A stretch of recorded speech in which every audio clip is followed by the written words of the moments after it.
So I guess, does that answer your question? Okay, yeah, but in that case, is there a way to go to them both and kind of like identify what the correlation is? If they, I mean, you can kind of like infer that after the fact, but could you ever? Well, you can try and do predictive analysis and predict what the values will be and match it up against what actually happens. You're basically using your own analysis as test data for prediction analysis and see if it's actually matching up. Sometimes you might be completely wrong, but completely right. Looking at Newton's laws, for instance, you'll see that he was pretty much right in all cases, but his laws are still completely wrong. So we don't care if we correlate wrong so long as our prediction is correct, functionally. So whether or not the representation is wrong or right doesn't matter so long as the prediction works. If you happen to get it right without knowing why, functionally, why not use it? You might run into trouble down the line, but you know, in this case, for our usage, it usually isn't that important. We're not building nuclear weapons. I can't hear you. Can I just say something about that? Shoot. So there are techniques like difficult analysis, which you can use if you have very large dimensional data to identify which dimensions are going important. So before you run the analysis, you know what the promising dimensions are. Yeah, you guys will wait it yourself. But anything else? Nobody can predict the stock market, actually. Most of it's based off of immediate prediction.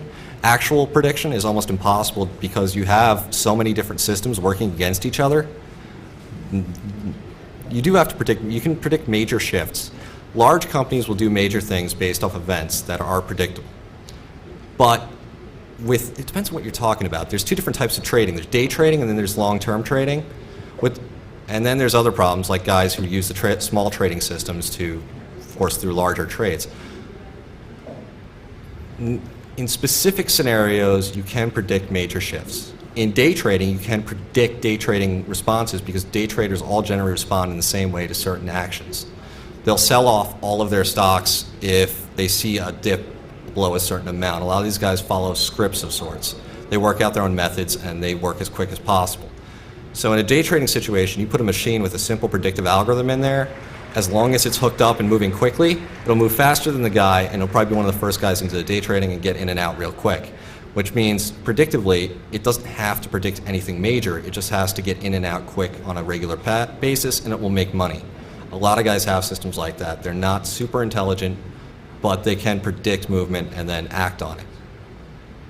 With larger long-term shifts, predicting large movements of money, you can do that based off certain events. You see the price of oil going up, you know that, alternative fuel sources are suddenly going to do well. But you also have the human element. Why is the price of oil going up? Sometimes it's simply because somebody decided to buy a shit ton of oil to affect the market on purpose. Like the instance where a guy several years ago, or I guess it was a year or two now, pushed the price of oil up to $100 a barrel just so he could say he was the guy who did it. There are problems with predicting data sets that large, especially with exchanges where there's so many different elements coming in and out that you can functionally, like we're talking about here, but doing actual prediction on it's very difficult. I mean, that would be my approach to it. Does anyone else have any comments or suggestions on that? Have you kind of brainstormed about anomaly detection or intrusion detection systems? Anomaly detection for intrusion detection systems. Anomaly detection is used a lot in financial systems or spending monitoring. Like auditing? Yeah, auditing. Are there anomalies? Actually, this is really useful. Anomalous detection is really useful for a couple different things. Say you have a guy who's a programmer and you're watching the code he submits. He submits 30 SVN entries a day. Not that much, but say 3,000 lines of code a day. He's doing a fair amount every day in and out, and all of a sudden his numbers drop down to 1,000 lines a day. That's an anomaly. What does that mean? Could it mean he's looking for new work or he's not being utilized properly? And then for intrusion detection systems, you'll run into a guy who's, say, logging in at a certain rate, and then all of a sudden he logs in 16 times, including 5 in the middle of the night, 6 nights in a row. Is this guy breaking in? Predictive analysis is great for that. You can predict what somebody's going to do, and when they don't do what you're expecting, they will basically fall under the guise of, take a look at this guy. The problem with this is, and it's a big problem, is with a large amount of prediction, there's a small percent error. That small percent error, when projected on a large set of data, will end up being a very large error. For instance, there was HIV testing just recently where a guy basically, I think it was about 50% failure rate on an HIV test product in New York City. So about 50% of people who were told they had HIV didn't. That's a huge problem. The FDA's acceptable levels are 2%. So 2% of, say, 3 million people getting tested is going to be, what, 20,000 people? I think, if my math is right. That's a lot of people who have just been told that they're going to die, and they're not. So in some cases, They're all going to die. yeah, well, they're going to die eventually. But anomalous detection can be very dangerous, especially with situations like the TSA, where they're going to say, this person is an anomaly, he could be a dangerous flyer, we need to, harass him. And that's why we generally have a problem deploying anomalous detection systems in security situations. If you decide to go on your once-in-a-lifetime vacation to Honolulu and you have your card with you and you try and use it and all of a sudden they're screaming, that's an anomaly, you're going to be pissed because your credit card's not working and you look like an idiot at the local restaurant. Anomalous detections can work as long as they're reviewed properly. And that's basically a big problem with anomalous detection systems. Anything else? Yeah, there has to be a human in there, but what you're really doing is you're just knocking down this massive flow of data to Yeah. a smaller subset. Yep, but You can comb through. the other great thing about anomalous detection systems is, say, we're doing something like we have Echelon out there, which is analyzing a large volume of data, especially now with Visa, yada, yada, yada. You could start, say, throwing off that volume of data by throwing random shit out there that says, I'm an anomaly, I'm an anomaly, I'm another anomaly, I'm still an anomaly, I'm going to continue to be an anomaly all the live long day. You get enough people doing that, you can start convincing it of things that aren't true. A couple of people have written books about things like this, where in a situation where they're looking for anomalous activity in a city, the way people move on buses, if you start fucking with the way the tracking system functions, it's not going to be able to predict anymore how that works. The problem with an anomaly detection system is once one of the variables is compromised, the entire detection system is thrown out of whack. So if I compromise the value of my location in a city and feed it over to someone else, suddenly they're an anomaly. If I keep doing that 16 other times, everyone's an anomaly.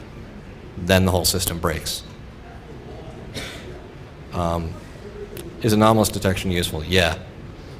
It's very useful. Anyone else? Okay. So I don't know if I've even gotten this anywhere near where I wanted it to be. Here's the problem: is I did a lot of security auditing for a while, and we usually followed scripts. And scripts are kind of like this. You come in, you see an application, you run it through a bunch of fuzzers, brute force detectors. They look for problems. If they find a problem, they report the problem. You have to manually detect whether or not the problem exists. They don't do logical analysis. They don't do code review. They don't do a lot of things. A lot of our banking systems work off this theory. You go in, you check it. Is it working? Okay. Could I break it by throwing 1,000 different problems at it? No.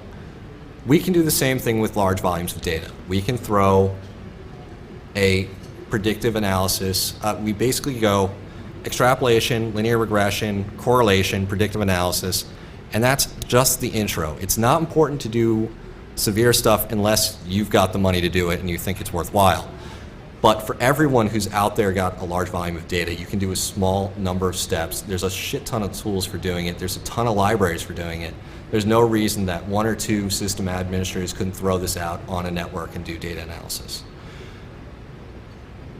There aren't very many tools out there that are geared towards the security industry for that sort of data analysis. There's a lot of books starting to come out about it. A lot of people are starting to figure out that, yeah, we have a lot of this data floating around. There's a lot of reports. There's a lot of, for instance, back in the day, we were outside of the Citigroup Center, and Citigroup decided to throw out 4 or 5 boxes of paper.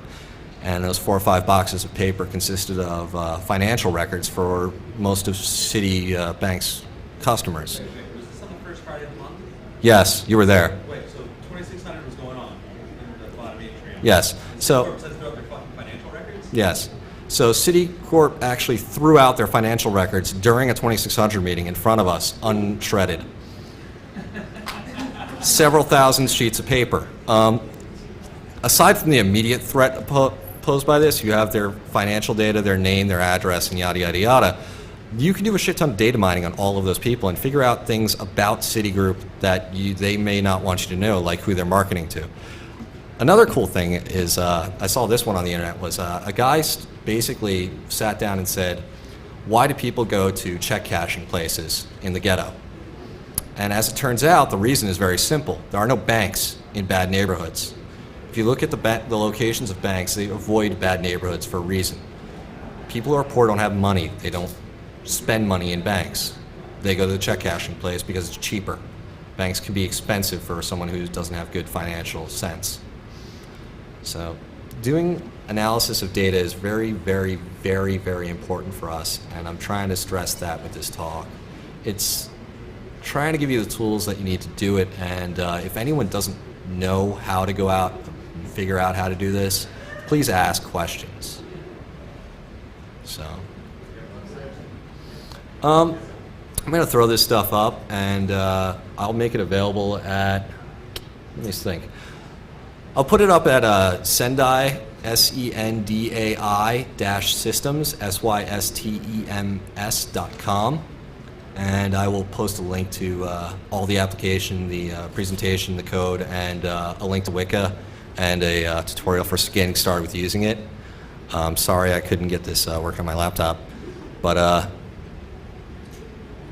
hopefully you guys are going to go out and actually take a look at some of these tools, grab them, throw them in on your environment, and start dealing with large volumes of data and saying, hey, I'm seeing shit that is bad. Okay. Anyone? More questions? Shoot.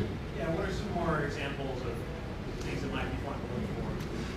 Well, let's think. I've done a couple of ones. I really got to tell you that the code pastebin one was probably a treasure trove. You'd go in there, you'd find configuration files, you'd find zero-day exploits. You could actually do a search for shellcode inside of pastebin data, and you'd pull up pretty much every exploit ever dumped in there. And some of them would be unreleased because guys would be testing them out with their friends.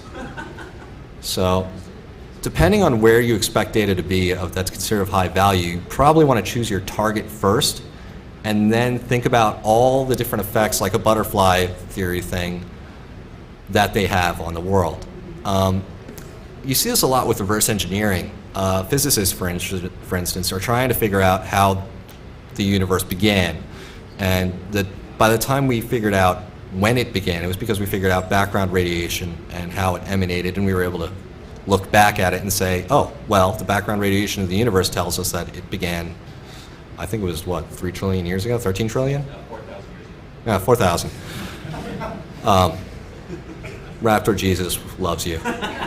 So if you analyze the things coming out and the things going into a black box design, you can figure out what's going on inside the black box design. If you are looking at a bank, for instance, or you're looking at a hospital and you want to figure out, well, how many drugs are going into the place, where are the drugs stored, so I can break in there with my friends and steal them. You can do that. You can say, okay, the trash is being thrown out every other day. We know that they're moving this many needles. We know that the needles go up and down and fluctuate during the month, so we know usually when they're delivered, they'll be more free with throwing them out, especially if it's like a small clinic. And you can pretty much, just by sorting through their trash, go, oh, hey, now's a good time to rob them. Same is true of anyone. If you hang out outside a bank, you can say, okay, when do they come for pickups with their little armored truck? Oh, okay, they come every 4th Wednesday of the month. Okay, then I'll hit them on the day before, Tuesday. So this is all unethical stuff. It's also good for ethical things, like doing this to yourself and saying, okay, well, obviously we need to randomize things a bit. We need to not do this in a predictable fashion. We need to tell the bank